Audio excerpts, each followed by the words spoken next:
Hello and welcome to Wildcard ASMR. Now, as you read in the title, this is the second Q&A video here on the channel in 5 years or so. Now, I have got questions from you guys in a number of different places, so I'm going to be doing my best to go between them, but admittedly, there's not a ton compared to last time, so I should be able to get through it just fine. With that being said, I'd like to thank you all for keeping these comments rather respectful and not at all overbearing, as last time I got a number of very borderline creepy questions. I will admit I was a little taken aback with a couple of them, but nevertheless, that's how the YouTube grind be, and I appreciate you all for being nice, respectful human beings. You're pretty small. Wonderful. Thank you. So, without further ado, I'm going to respond to these in as best a chronological order from the time of these comments being posted as I can. So we start with Sophia. So Sophia asks, I have a marvelous question. Would you do a choose your own adventure type thing? Well, I did have something lined up in, I want to say 2021, if not the start of 20, it would have been 2021, and it was a sort of choose your own adventure type thing. It was called Wildcard and the Quest for something. Yeah, it was a goofy thing. It was supposed to be goofy, and I only ended up branching out like 9 pathways, and it was so random, and I just had no idea what I was doing with it. So it's sitting in my unlisted videos somewhere, and it will never see the light of day because, yeah, but that is something I might do in the future. It's something I am doing on my experimental channel, mainly for my horror side projects over on Expressed Creations, which I think is in my channel there. I own a little equally goofy series thing called Regular Game, and yeah, what can I say? It's a rather marvelous idea. Choose your own adventure books were the shit back in the day, eh? I don't know whether to go by handles or by your actual YouTube name, so I think I'm going to go from handles from now on because it's just a little bit easier. So our next question comes from Demkind, who asks, I wonder which fantasy world you would want to live in and what you would work as in said world. That's really interesting. There's probably a million fantasy worlds that I would want to live in, and you probably have just thoughts during the day of living in those such fantasy worlds, but it's probably a little bit more of a real world situation. I genuinely kind of just want to live in this slightly parallel existence where I work as like a barista in a town, like let's say the one in the Scream MTV series. That's quite quaint, and that a trajectory for that's quite nice. Something like that. Yeah, so barista. It's very simple, but you know how it be. Next we have a question from Alex, who asks, what is it like to be so cool?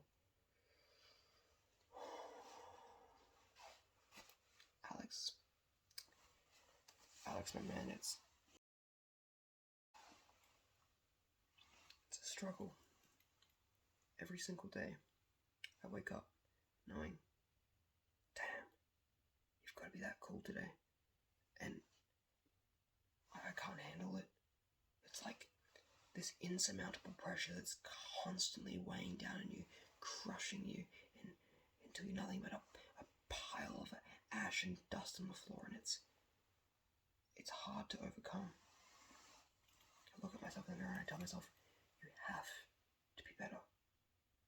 You have to reinvent that coolness and constantly be cool to inspire the youth, inspire the masses, and then inspire yourself. In all seriousness, I have no fucking clue. I hope to find out one day, but also, who gives a shit about coolness? Genuinely, if there's anything I've learned in the past 9 months or so, it's that there's nothing interesting or cool about being cool. Being hip and being cool, out the window. Be yourself, ladies and gentlemen. Kids out there, just be yourself. And that's all that fucking matters. That's all I gotta say. A little memo from Wildcard. Hopefully that's some wisdom you take with you. I'm not exactly a wise person, but fuck it. There's my wisdom. Our next question is one of the anonymous questions on the Survey Monkey.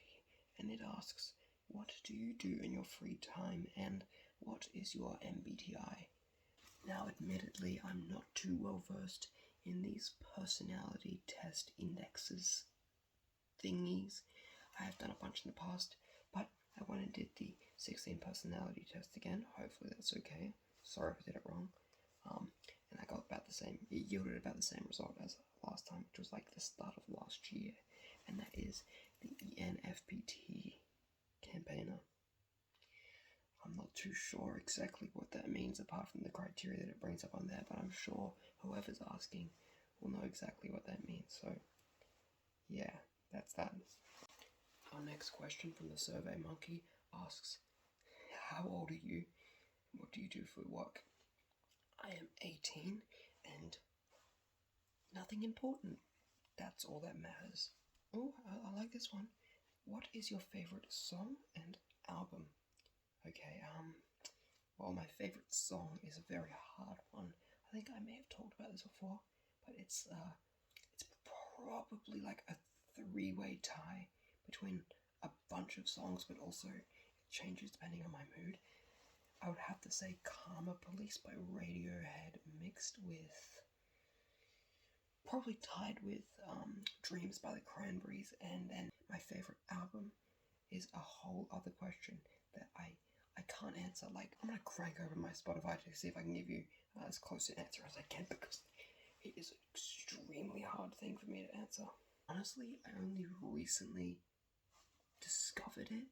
I'd heard Ends of the Earth from Community, but Lonesome Dreams by Lord Huron is quite exceptional. A nice theatrical album, really mellow, really soft and inviting, and it calmed me down in a particularly heated moment the other week, and I found it to be really remedial in that way, and I think it's quite beautiful. So that would be my answer, honestly. Like, I think it's actually quite perfect. It's very similarly paced, very consistent, and that would be my answer. But it's very hard. Like, I could give you my favorite Ghost album, which is Brickell, or my favorite Childish Gambino album, which is Because the Internet. Artists I like Steve Lacy, Teenage Disaster. There's a bunch in there. My shit's all over the place. I could even throw Death Consciousness by Have a Nice Life out there. I'm currently just will not stop blasting Blood Hail. In fact, I used it in a little side project for Night Owl, one of my YouTube series, because it's lovely. Like, I'm sure to be in my top tracks on Spotify without a doubt. And our final question here from the Survey Monkey asks, do you have a partner? What is your age, and would you return to making normal videos?